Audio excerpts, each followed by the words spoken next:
Exercise 13.2 का class 10 का 13.2 का क्वेश्चन नंबर 6 है। क्या है? 220 सेंटीमीटर ऊंचाई, 220 सेंटीमीटर आधार, व्यास 24 सेंटीमीटर वाले एक बेलन जिस पर ऊंचाई 60 सेंटीमीटर और त्रिज्या 8 सेंटीमीटर वाला एक अन्य बेलन आरोपित है। तो लोहे का एक स्तंभ बना है। इस स्तंभ का द्रव्यमान ज्ञात कीजिए, जबकि 1 सेंटीमीटर की लोहे का द्रव्यमान लगभग 8 ग्राम है। अब पाई का वैल्यू 3.14 करना है। ये एक बेलन है जिसकी ऊंचाई है 220 सेंटीमीटर। 220 सेंटीमीटर इसकी ऊंचाई है। इसकी ऊंचाई है 220 सेंटीमीटर। और इसका आधार का जो व्यास है ये है, आधार का व्यास ए बी है 24 सेंटीमीटर। तो R1 इसका रेडियस हो जाएगा, R1 12 सेंटीमीटर। हम यहाँ पर 2 सिलेंडर है तो 2 सिलेंडर को एक सिलेंडर C1 लिखते हैं, एक सिलेंडर C2 लिखते हैं। C1 के लिए है हाइट H1 है 220 मीटर और इसके लिए जो रेडियस है वो R1 है 12 सेंटीमीटर। ठीक है। ठीक इसी के ऊपर एक और बेलन रखा हुआ है जिसको हम C2 के नाम से C2 कर दिए हैं। तो बेलन C2 के लिए आपका दिया हुआ है R=8 सेंटीमीटर। R=8 सेंटीमीटर दिया हुआ है। त्रिज्या 8 सेंटीमीटर। तो यहाँ में R2=8 सेंटीमीटर हो गया। और इस बेलन की ऊंचाई जो है H2 हो गया, H2 मान लेते हैं। तो यह हो गया 60 सेंटीमीटर। ठीक है। क्वेश्चन क्लियर हो गया। A solid iron pole consist of a cylinder of height 220 cm and base diameter 24 centimetre which is surmounted by another cylinder of height 60 centimeter and radius 8 centimeter. Find the mass of the pole. और ये दिया हुआ कि 1 centimetre cube, given that 1 centimetre cube of iron has approximately 8 ग्राम है। अब पाई का value हमको use करना है 3.14। पाई का वैल्यू यूज करना है 3.14। तो यहाँ पे 2 सिलेंडर है। एक सिलेंडर को हम लोग C1 से डिनोट कर रहे हैं और एक सिलेंडर को हम C2 से डिनोट कर रहे हैं। C1 के लिए जो हाइट है, सिलेंडर का हाइट है, इसको H1 मान लिए। ये 220 सेंटीमीटर है और इसका रेडियस 12 सेंटीमीटर है। डायमीटर 24 सेंटीमीटर तो रेडियस 12 सेंटीमीटर C1 के लिए होगा। सिलेंडर C2 के लिए क्या है?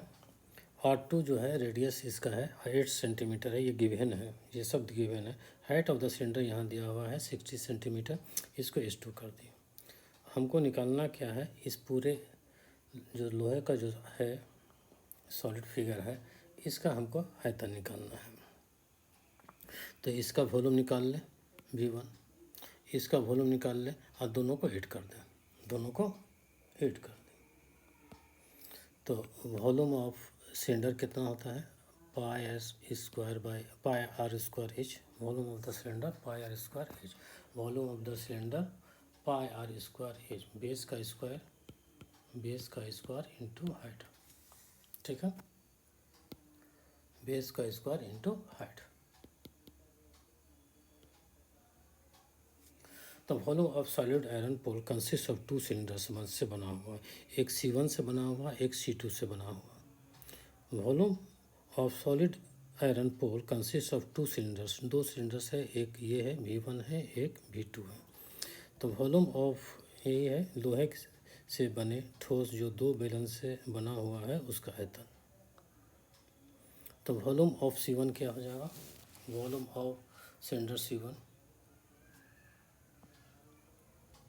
क्या कर दे हम, ये लंबा कैलकुलेशन चलेगा। तो C1 का क्या हो गया? पाई, इसके लिए R1 का स्क्वायर H1 पाई R1 का square into H1 plus cylinder C2 के लिए पाई R2 का स्क्वायर इंटू H2 पाई R2 का स्क्वायर इंटू H2। दोनों में क्या कॉमन है? पाई कॉमन है तो पाई खींच लेते हैं बाहर। यहाँ क्या बचा? R1 का स्क्वायर। तो R1 आपके पास कितना है? R1 कितना है? 12 है। तो 12 का स्क्वायर इंटू H1 कितना है आपके पास, H1 कितना है 220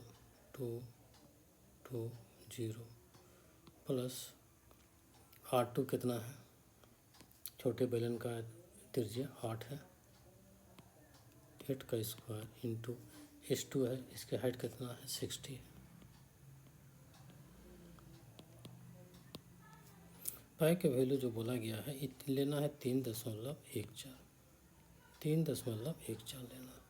ये कितना हो गया 144 इंटू 220 प्लस 64 इंटू 60 सेंटीमीटर का क्यूब। आपके एग्ज़ाम में कैलकुलेटर तो मिलेगा नहीं, तो इसको देखते हैं, थोड़ा हल्का करते हैं, उसके आसपास पहुंचते हैं, आंसर के आसपास पहुंचते हैं। तो 3.14 ठीक है इंटू 144 इंटू ये जो 220 है इसको आप लिख सकते हैं 22 इंटू 10, और ये 60 को लिख सकते हैं 6 इंटू 10। तो यहाँ से 10 कॉमन ले लेते हैं, यहाँ से हम 10 कॉमन ले लेते हैं, तो 10 मेरा कॉमन आया।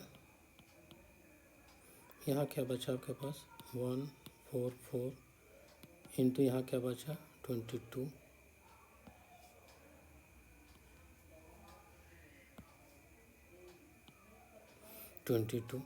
यहाँ क्या बचा आपके पास 64, यहाँ क्या बचा 6 सेंटीमीटर का क्यूब। ठीक है यहाँ से 220 है 220 है, तो 10 हम इसे ले सकते हैं कॉमन, यहाँ से 10 यहाँ से 10 ये आ गया आपके पास। ठीक है ये आपके पास मल्टीप्लाई होगा तो आ जाएगा 3.1.4। ठीक है अब यहाँ क्या और कॉमन आ सकता है, ये 6 हम कॉमन लेंगे 6। ठीक है इससे 6 मिलेगा हमको, कितना बार में मिलेगा 24 बार में। ठीक है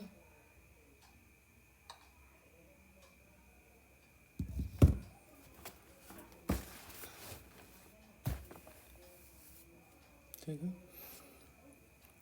तो इससे हमें 6 मिलेगा, तो इसको 6 को भी कॉमन लिया, यहाँ आ जाएगा 24 इंटू 22 प्लस 64 सेंटीमीटर का क्यूब। इसको चेक कर लो थोड़ा सा।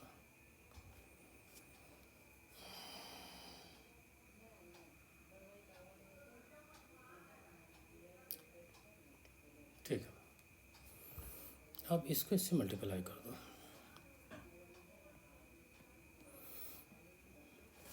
ठीक है इसको इससे मल्टीप्लाई कर दो तो कितना आ जाएगा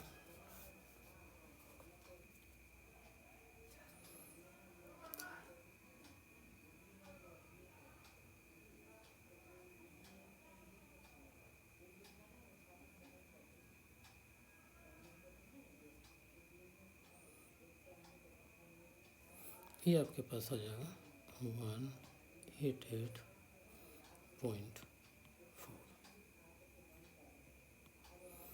ठीक है फिर यहाँ से कुछ कॉमन आएगा ना 8 8 64 8 24, तो फिर यहाँ से हम लोग 8 कॉमन ले लेते हैं।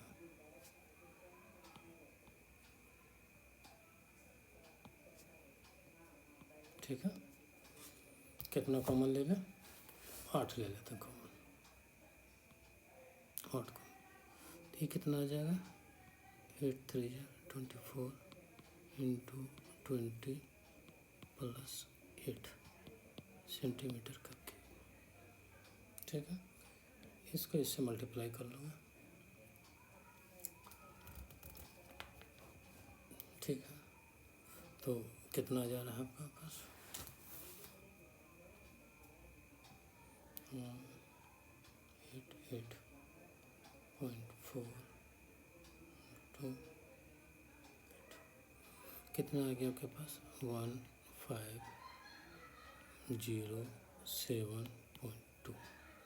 ठीक है शायद फिर कुछ कॉमन आएगा, 2 तो कॉमन आएगा ही, 2 कॉमन आएगा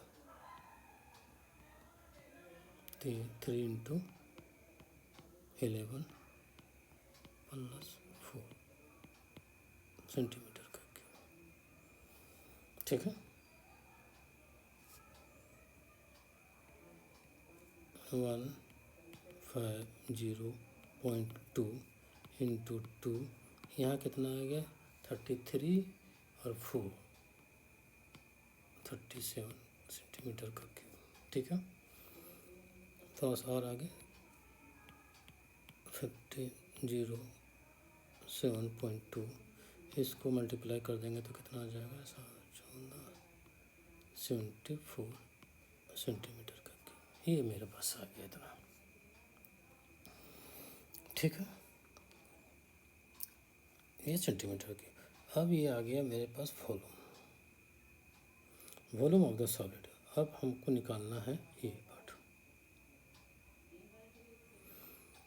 8 ग्राम इस स्तंभ का द्रव्यमान ज्ञात कीजिए जबकि इतना सेंटीमीटर 1 सेंटीमीटर लोहे का द्रव्यमान 8 ग्राम है। ठीक है, अब मास ऑफ द पोल करते हैं। मास ऑफ द पोल,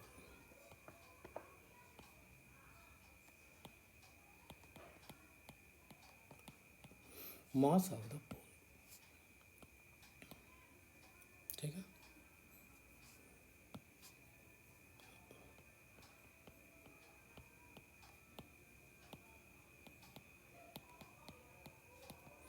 ये जो द्रव्यमान है लोहा, ये है, इसका हमको मास निकालना है, इसका हमको मास निकालना है। तो ये कितना आया आपके पास, इसका वॉल्यूम कितना आ गया 507.2 इंटू 74 सेंटीमीटर का क्यूब इंटू ये मास आ गया। इसका डेंसिटी क्या है, इसका डेंसिटी कितना है,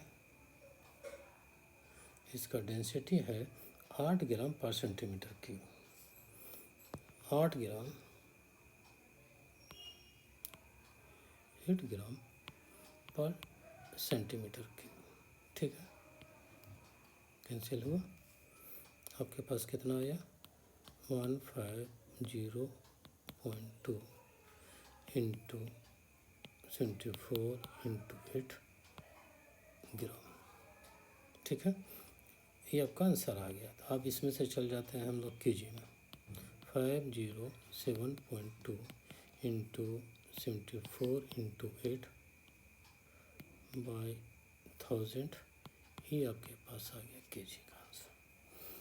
तो थोड़ा समय लगेगा इसमें कैलकुलेशन, आप इस तरह से धीरे धीरे करते जाओगे, क्या कि कैलकुलेटर मिलेगा नहीं आपको, ये आप मल्टीप्लाई कर सकते हो थोड़ा सा रफ में, इस तरह का मल्टीप्लिकेशन आप कर सकते हो।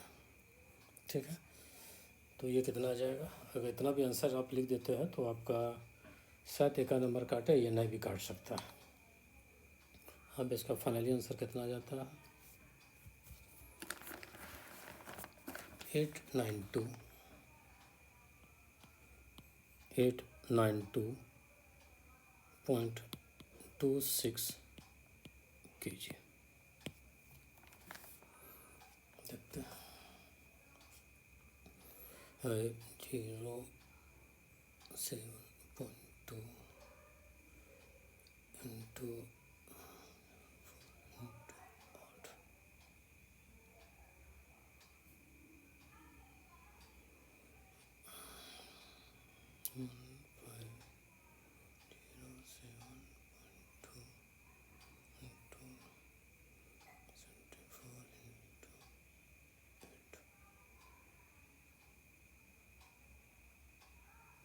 ठीक है, इतना केजी आ गया।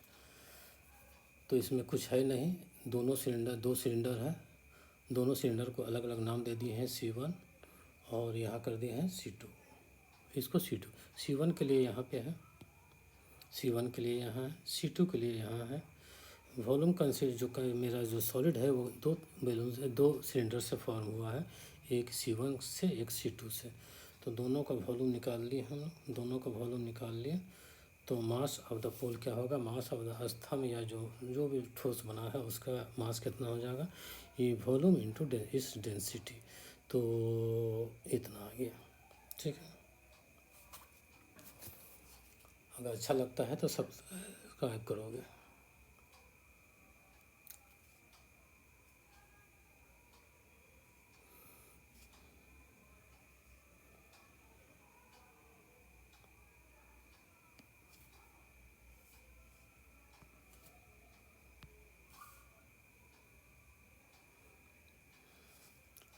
ठीक है, थैंक यू।